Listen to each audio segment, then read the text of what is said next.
Coffee ಯಾರಿಗೆ ಇಷ್ಟ ಇಲ್ಲ ಹೇಳಿ?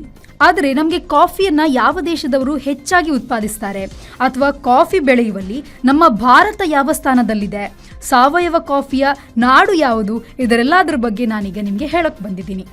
ಈಗ ಅತಿ ಹೆಚ್ಚು ಕಾಫಿಯನ್ನು ಉತ್ಪಾದಿಸುವಂಥದ್ದು ಬ್ರೆಜಿಲ್. ಹಾಗೆಯೇ ಜಾಸ್ತಿ ಕಾಫಿಯನ್ನು ಬೆಳೆಯುವುದರಲ್ಲಿರುವಂತಹ 7ನೇ ಸ್ಥಾನ ಇರೋದು ಭಾರತಕ್ಕೆ. ಸಾವಯವ ಕಾಫಿಗೆ ಪ್ರಸಿದ್ಧ ಎನಿಸಿರುವಂಥದ್ದು ಮೆಕ್ಸಿಕೋ.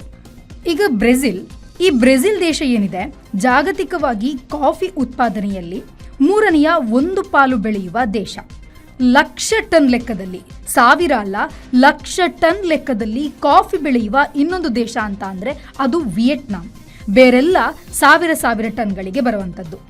ಇನ್ನು 3 ಮತ್ತು 4ನೇ ಸ್ಥಾನದಲ್ಲಿ ಯಾವ ದೇಶ ಬರುತ್ತೆ ಅಂತ ಅಂದರೆ, ಇದರ ಸ್ಥಾನ ಒಂದೊಂದ್ಸಲ ಮೇಲೆ ಆಗುತ್ತೆ, ಕೆಳಗೆ ಆಗುತ್ತೆ, ಮೇಲೆ ಆಗುತ್ತೆ, ಕೆಳಗೆ ಆಗುತ್ತೆ. ಅದೇ ಕೊಲಂಬಿಯಾ ಮತ್ತು ಇಂಡೋನೇಷ್ಯಾ.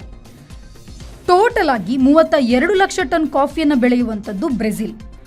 ವಿಯೆಟ್ನಾಂ ಮುಖ್ಯವಾಗಿ ರೊಬಸ್ಟಾ 20 ಲಕ್ಷ ಟನ್ನಷ್ಟು ಬೆಳೆಯುತ್ತದೆ. ಈಗ ಬೇರೆ ಬೇರೆ ದೇಶದ್ದು ಕಾಫಿಯ ಮೂಲ ಯಾವ ರೀತಿ ಇದೆ ಅನ್ನೋದನ್ನ ಹೇಳ್ತೀನಿ. ಕೊಲಂಬಿಯಾ ಉತ್ತಮ ಅರೇಬಿಕಾ, ಇಂಡೋನೇಷ್ಯಾ ರೊಬಸ್ಟಾ ಮತ್ತು ಅರೇಬಿಕಾ 2 ಮೂಲವನ್ನು ಕೂಡ ಇದು ಬೆಳೆಯುವಂಥದ್ದು. ಇಥಿಯೋಪಿಯಾ ಅರೇಬಿಕಾ ಅನ್ನೋ ಮೂಲದಿಂದ ಕಾಫಿಯನ್ನು ಉತ್ಪಾದಿಸುತ್ತದೆ. ಇನ್ನು ಕಾಫಿ ಉತ್ಪಾದನೆಯ ಮೊದಲ 10 ಸ್ಥಾನಗಳಲ್ಲಿರುವ ದೇಶ ಯಾವುದು ಅನ್ನೋದನ್ನ ನಾವು ನೋಡೋಣ. ಮೊದಲನೇದಾಗಿ ಉಗಾಂಡ. ಇದು ಕಡು ರೋಬಾಸ್ಟಾವನ್ನು ಬೆಳೆಯುತ್ತದೆ.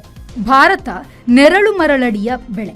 ಹೊಂಡುರಾಸ್ ನಡು ಅಮೆರಿಕದ ಪ್ರಮುಖ ಬೆಳೆಗಾರ. ಪೆರು ಶುದ್ಧ ಕಾಫಿ. ಮೆಕ್ಸಿಕೋ ಸಾವಯವ ಕಾಫಿ.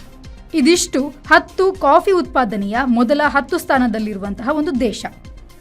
ನಿಮಗೆ ಯಾವ ಥರದ ಕಾಫಿ ಇಷ್ಟ ಅನ್ನೋದನ್ನ ಕಮೆಂಟ್ ಮಾಡೋದನ್ನು ಮಾತ್ರ ಮರಿಬೇಡಿ.